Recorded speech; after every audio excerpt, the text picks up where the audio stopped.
Before we start, I wanted to thank you, the viewers, for helping us pass 500 subscribers on the Alley-Oop.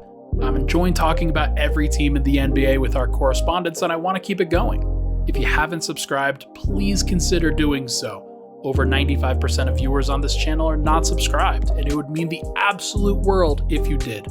It's free, and it's the best possible way to support this independent channel. Anyways, thank you for watching. I hope you enjoy the video. All right, joined now by my guy, Danny Marang of the Jack Ramsey's podcast, hosting for the Portland Trail Blazers for the Alley-Oop. Danny, thank you so much for joining me, man. It's always fun to chat. Absolutely, man. Now that I'm back from the land of the living, I was literally sick for 3 weeks, got healthy just in time to watch one of the most emotional nights of basketball that didn't have anything to do with like anything really being on the line as far as playoffs or titles or legacies, so to speak, with Damian Lillard coming back to town. There's 2 nights I can remember in my entire life covering the Portland Trail Blazers for now 12 years that left me feeling the way that I felt after last night's game. Was obviously one being last night's game with Dame's return, the second being when Yusuf Nurkic's leg folded like origami. Just, those kind of nights that have this lasting impact due to the emotional nature of what occurs or what kind of set these things up. The way you kind of felt, like normally when I get home from a game, I get home anywhere between 11:30, 12:15 at night, maybe a little bit later, and I don't go to sleep until 1:32 in the morning. I'm just usually just jacked, just like, let's go. Sure. Yeah. A couple rave sticks and or a couple glow sticks and let's have a rave kind of deal. I got home last night at like 1:30 in the morning and I wanted to die. I was so drained. I was so gone. And all I was thinking on the way home was, how is Dame feeling? Yeah. How did he make it through tonight? I am wiped out. I can't imagine how he must feel because he had to deal with so much last night, not just in the game, but in the lead up, the national media, the local media for both Milwaukee and Portland. That's before dealing with his family and seeing his kids and getting his family and friends to the game and his obligations, responsibility to Adidas the day before and all the people he's got to entertain game day, and then 35 minutes to all of the assembled media before the game, and then to ESPN, to Brooke Olzendam, the Blazers sideline reporter, Casey Holdall, the Blazers in-house beat reporter, to me, to Sean Highkin, to all of us, just pouring into everybody else before he even steps on the floor. And then they play in a game following, their coach being dismissed and inserting a new coach, obviously in Denver. There's just been so much going on. And that night, I just can't think of a more emotionally fulfilling but draining night in a regular season in a long, long time.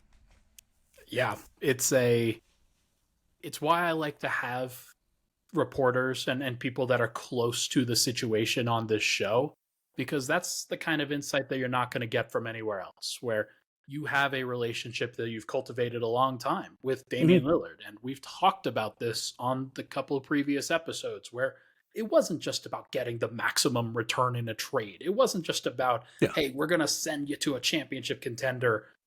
This was more about like what he meant to a lot of people. And it sounds like he meant a whole heck of a lot, and that it was a very rewarding experience for everybody involved.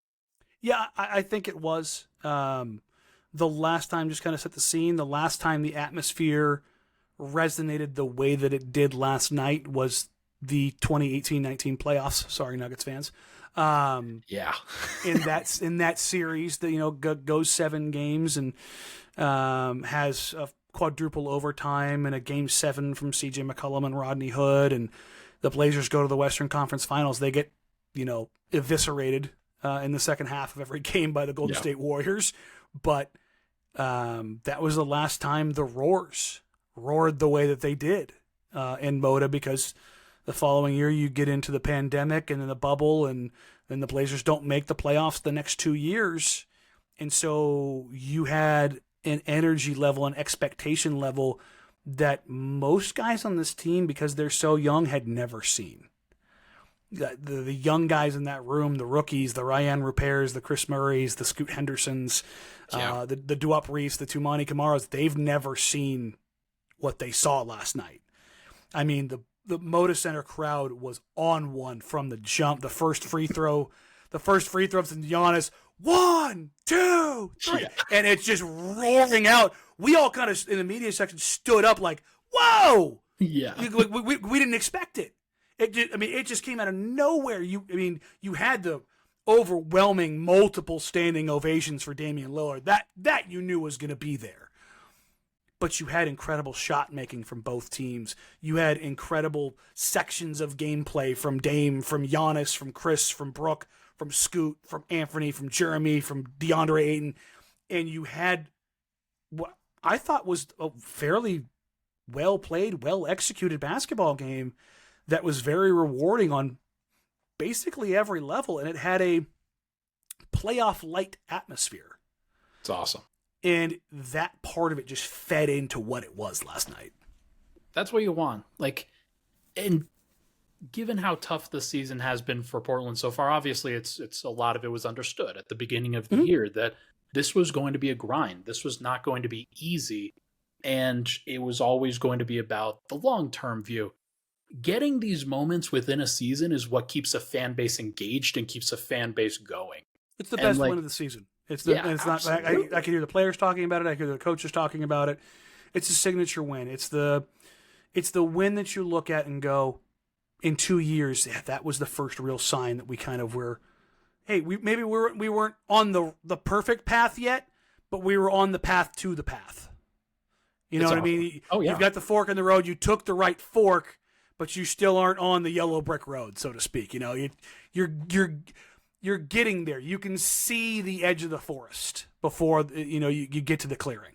It's funny. I think back to exactly one game like that from Denver's history where they played against Paul George and Russell Westbrook and Carmelo Anthony back in the I can remember the game for that for the Blazers too. Yes, exactly. 2017-18. Yeah, exactly. And that's hilarious. That's what a throwback. That was that same year in 2018-19. Yep. Like I said, it's been a while.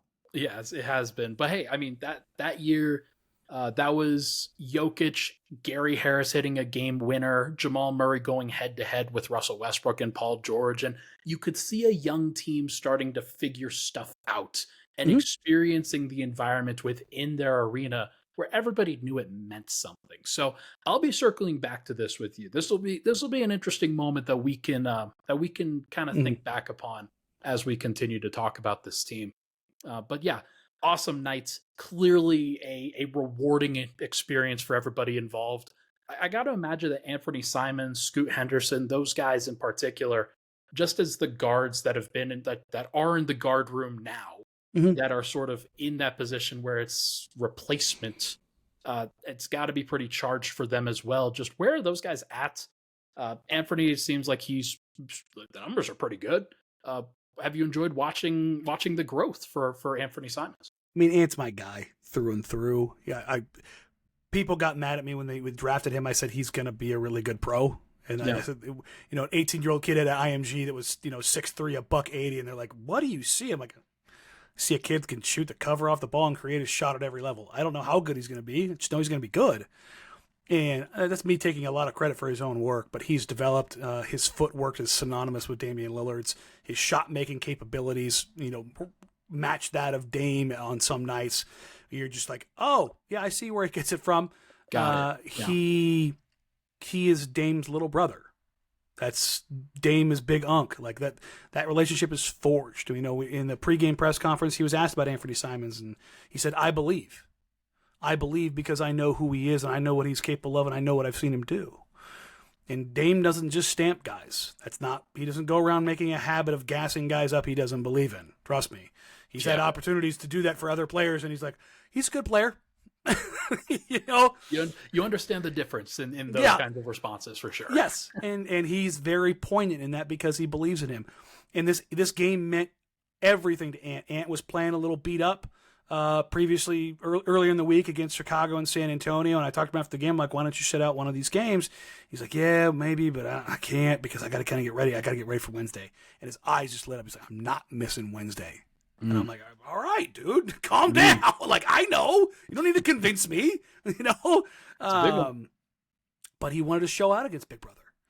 And he ended up having a game that was 24-6, I think is what he finished with, 24-5. 10 of 19 from the field, efficient night. Didn't get to the free throw line because, my God, the man's got to send a certified letter to the referees union to get a call nowadays. Poor kid shows me every cut and bruise after every game. Like, eventually I'll get a call, I swear. And I'm like, no, you're gonna lose limbs. Yeah, no, it's very Jokic-esque of like, do you see the blood, bro? Yeah, like Yeah. But beyond that, Ant kind of carried the middle of the game. Scoot carried the beginning. On national TV, cool. The last time he was on national TV was, in the lead up to the game in Las Vegas against Victor Wembanyama. In the pre-draft process last December, as in not like a month ago, but a year and a month ago. And he went nuts. And that kind of what really raised his profile heading into the draft last year. Lights came on. Scoot goes out there in his first shift, 15 points, 2 assists, no turnovers, knocks down a 3, throws down a dunk, finishes a layup through contact on Giannis Antetokounmpo, flexes for the crowd, just knocks down a 3 as the buzzer hits the end of the first quarter, goes full Maximus, are you not entertained to the crowd? And it was just like, and you could, like, even now, like, I could feel the energy, like, from what that was last night. And it was, so you have Ant or Scoot go out there and ball out and kind of set the tone, and Ant comes out and he started not poorly, but just not hot. And then he comes out in the second quarter, like, my turn. He gets going. Jerami Grant gets going. The insane part about this, and this has now been 6 straight games of this from DeAndre Ayton. DeAndre Ayton was the bellwether guy all night long, just answering, hey, Brooks knocking down shots, watch me. He had 24 and 11 last night. Nice. Knocking down shot. Just steady Eddie all night long. 10 to 17. Just, hey, I'm not going to dunk, but I'm really good at from 3 feet out, and I'm going to hit these little baby hooks over and over and over again. Malcolm Brogdon steps up. Tamani Kamara gets out there, takes 3 charges in the second half of the game, 2 in the fourth quarter, sets the tone. I get to the locker room after the game, asking guys how they're doing, how they're feeling. Anytime I bring up 2, the whole locker room, 2, because they're just gassed for the guy because the plays that he made taking charges from Giannis were so big. It was just opportunities for this young guy. Every single guy that played last night for the Blazers, they've had something. But I think Scoot, because Dame never had anything against it, still does not have anything against Scoot Henderson. Scoot Henderson had nothing to do with Damian Lillard.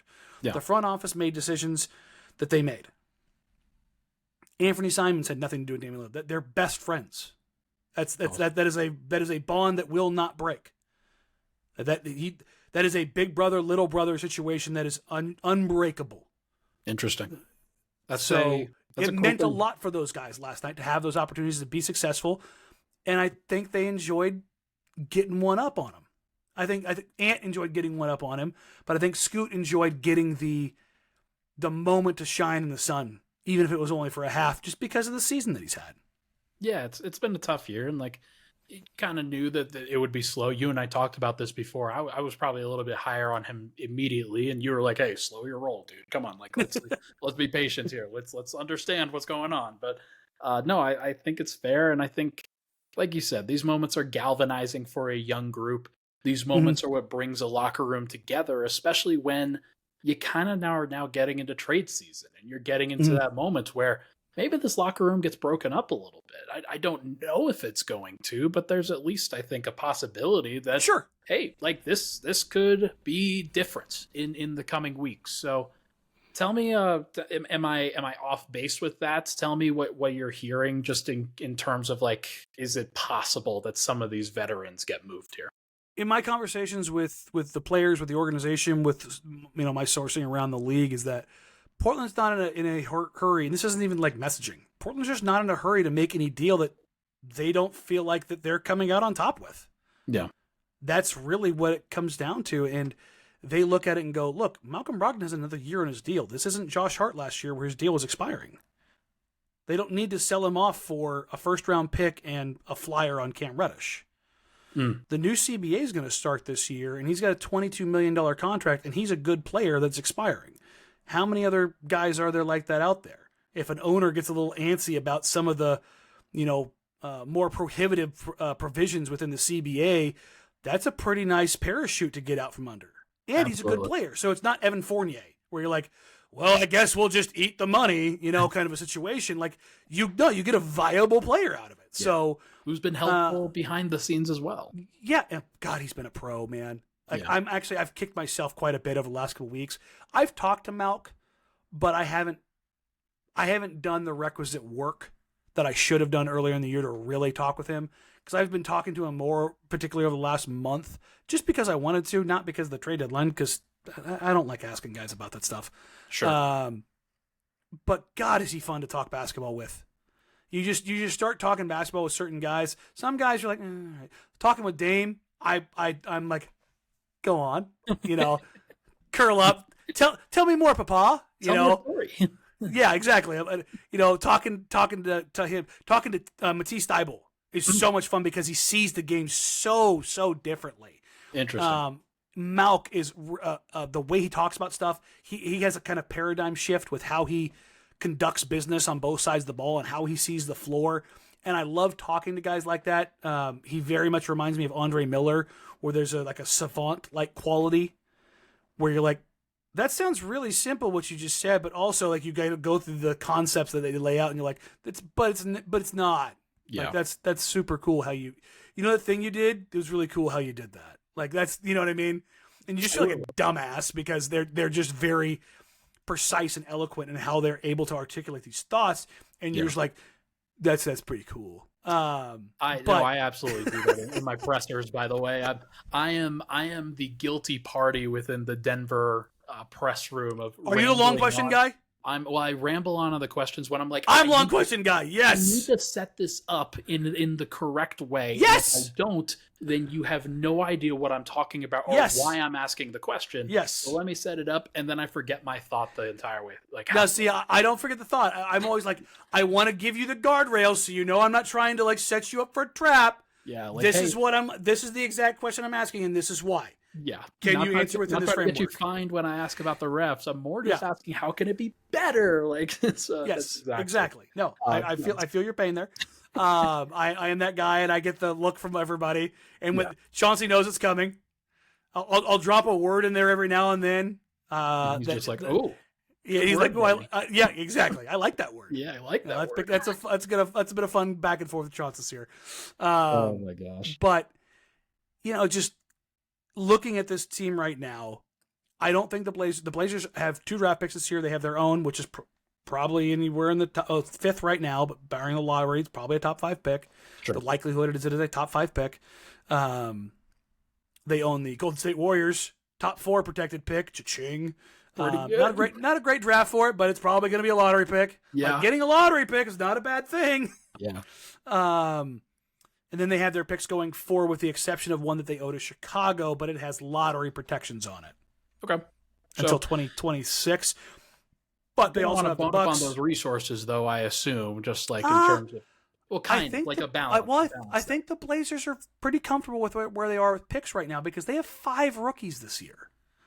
Yeah, that's fair. We haven't even got to my favorite one, Duop Reath. We'll get to him. Scoot Henderson, Chris Murray, Ryan Rupert. They have 2 sophomores in Jabari Walker and Shaden Sharp. That is half your roster with less than 2 years of experience. Yeah. And if they use both picks this year, you have 9 players with less than 3 years of experience.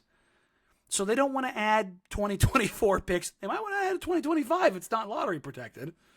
Look, man, that Cooper Flag, I don't know if you noticed. Portland, pretty white. They could use a good white savior. I'm just saying, that jersey, culture, man. That jersey would be the number 1 through number 10 selling jerseys in Portland, and it wouldn't come close. My God. Yeah, he's good, man. He would be fun. Not just that, but I mean, a white superstar in Portland, woo, doggy. It would be something. City is 80% white, buddy. It would have been, I mean, good God. It'd be a problem. Yeah, it would. Yeah. I mean, there's still a fair amount of Rafe LaFrentz jerseys around here, all right? Oh, so, good Lord. There's a Nugget throwback. There you go. Rafe LaFence's expiring contract also still around somewhere. Hell yeah. But the Blazers are not in a hurry to move players, particularly for picks. If somebody came in over the top, like I don't believe that Jerami is going anywhere, whether discussions with him, the organization, around the league. But if the Blazers were offered, like, I don't know, the Rockets were like, here's Amen Thompson and Cam Whitmore and Tari Eason and the salary necessary, would the Blazers say no to that? No. That would be wild. No, but you know what I mean? Like, I say the Blazers aren't entertaining offers right now. Well, they should be open to offers. I'm like, they're not realistic offers, guys. That's what we're talking about right now. Like, but if somebody came and blew their socks off with good young talent, they're listening. They're listening to what's going on there. But they're not going to be like, well, maybe, Buddy Hield and Jarris Walker. Like, but why? Yeah. You know what I mean? Like I don't think you're wrong against Jarris, but like the Blazers, they don't want to take a step backwards. They don't want to be the Pistons or the Wizards. This is the level. This is as far low as they're comfortable going. Like they can look around and go, we're not good. We don't want to suck. Yeah. And there's a level. There's levels to this. Like Blazers fans are already having trouble with this season. I'm like, you don't want to suck. Like you're not good right now. Yeah. But on any given night, I have seen San Antonio. I have seen Charlotte. I have seen Washington. I have seen Detroit. You do not want to be at that level, folks. Look, Portland has lost to Washington and San Antonio while being extremely shorthanded in those games. Yeah. But I've watched them play a lot of basketball. They can't reach the heights that Portland reaches. Oh, yeah. That's just a different level. You look at what Portland did last night. Yeah, you look at Portland last night against Milwaukee. Is Milwaukee this finished product that looks like a champion right now? No, but their talent is overwhelming. And Portland was able to hang with that with incredible shot making and consistent effort and execution. And that's not just like gung-ho-ness. It was like this felt real. So Malcolm Brogdon, is he available for the right price? Sure. Jeremy Grant, is he available for the right price? Sure. Matisse Thybulle, sure. Ant, probably not. Scoot, probably not. Shaden Sharp, probably not. Like they've got plenty of guys. Like Robert Williams, obviously there was just a trade made for Steven Adams. For those wondering, Houston calls and checks in and says, how's Robert Williams? And the Blazers, from what I understand, were like, he's recuperating. That's how he is. Like, there's no reason why would the Blazers move him at the lowest point of his value? It's interesting. The Steven Adams deal, by the way, that's maybe they were interested in centers for next year. That's a fascinating. That's 100% what well, I mean, what the offer was, and being, Victor Oladipo 3 seconds kind of a deal was like, but what if we move the deck chairs on the Titanic and actually do that as a trade? Okay. Which, like, again, it was like, oh, the Blazers should be in asset collection mode. It's like, well, if the assets aren't any good, should they collect? Like, I don't think the Blazers should go to the swap beat. Yeah, like they don't need to go to the and Victor Oladipo is just that's a different level. Yeah, well, that's what I mean. Like they don't need to go to the swap meet. They don't need the knickknacks. Yeah, they want to go to the auction, and and somebody wants to place a bid on a higher class of item. Maybe talking about auctioning off people is probably not the best of ideas here. But I was trying to elevate the difference between swap meet and auctions. You don't go to the flea market, bro. Good God. Yeah. About draft picks, about that. My point being, they're not concerning themselves with the lesser transactions of the world just to make a trade. Yeah. It's not a trade just for trade's sakes of asset collection. This isn't Sam Presti's Wonderland. It's like it doesn't have to happen just because, Malcolm's older and the team's younger and they shouldn't. And so I think everybody's chilling right now. Check back in 4 days. When we're 3 days away from the deadline and maybe a team's like, maybe we could, then perhaps we start negotiating about where they're at. Long story short, if the Blazers are presented with an option where they can get a good young player in return that's under 25 years old and taller than 6'6", I think they'll entertain those. But outside of that, I don't think that they're just in a hurry to get anything done. It's understandable. There's no reason to rush it. No reason to make a wrong step. And they don't have any expiring deals. Yeah. That's where they're at right now. They re-signed Matisse. DA's got his deal. Jerami just got his deal. Malcolm has another year after this, and everybody else is on rookie scale. Well, Anfernee Simons has his deal. Everybody else is on rookie scale. So you're not like losing contracts. Like they can go into the summer perfectly fine with where they are right now. The only like pushback is that Malcolm Brogdon and Scoot Henderson and Shaedon Sharpe and Anfernee Simons is probably one too many bodies in the backcourt, and that will be problematic for 2.5 months. But if you're asking me, would I rather give up 2.5 months of like, this is awkward for better return on Malcolm Brogdon in the summer? My answer is unequivocally yes. Okay. But that's a risk that you're playing when you roll the dice of not making a deal at the deadline. It's understandable. Understandable for sure. Okay, well, hey, I mean, if you've got anything else you want to go over, then we certainly can, but we're running over on time now. We're there, man. Let's actually wrap. Give the audience 30 seconds on Duop Reath. That's what I want to hear. Look, WAP is the man. He's damn near 27 years old. If you want to see something crazy, I'm going to plug something else here. Matisse Thybulle did his Bubble documentary. He's very good at getting people into positions, documentary, direction area-wise. It was great. Fantastic. He's also a teammate of WAP's in Australia. WAP was a South Sudanese immigrant who left during a war-torn time and emigrated to Australia. And that's where he learned to play the game of basketball before playing at LSU. So WAP sat down with Matisse. If you go to Matisse's YouTube page, you can see 30 minutes of Duop Reath's story, and it's wild. But WAP is a real one. He went out last night with his black headband on, his all-black uniform, and had black Air Force behavior and absolutely balled out. He is the new Bobby Portis. My man will gun, he will bang, he will have fun, and he just doesn't know any better. Like I said, he's a damn near 28-year-old rookie. He is all vibes. Duop Reath, long live WAP. He's going to be so much fun. He is. I love the guy. Looking at the point differential numbers is crazy. It's bonkers, man. He's got one of the best point diffs in the entire league. It's amazing. He's good for him and good for the Blazers. They found a little gem there. That's always like that's what this process is all about. So hey, it's fun. Hopefully it continues, man. I wish you guys good fortune at the trade deadline. If there's anything that kind of goes weird, kind of goes bad, then we'll have to revisit. But for sure, either way, should be very fun, and I'm looking forward to chatting next, and we'll have to do another Scoot Henderson update at some point. That'll be good. We'll get a better idea, especially as we get back post All-Star break. Shaedon Sharpe gets healthy and have a better understanding where things stand. He is Danny Marang of the Jack Ramsey's podcast. I'll link it down in the description. Thanks, Danny. Hey, no problem, buddy.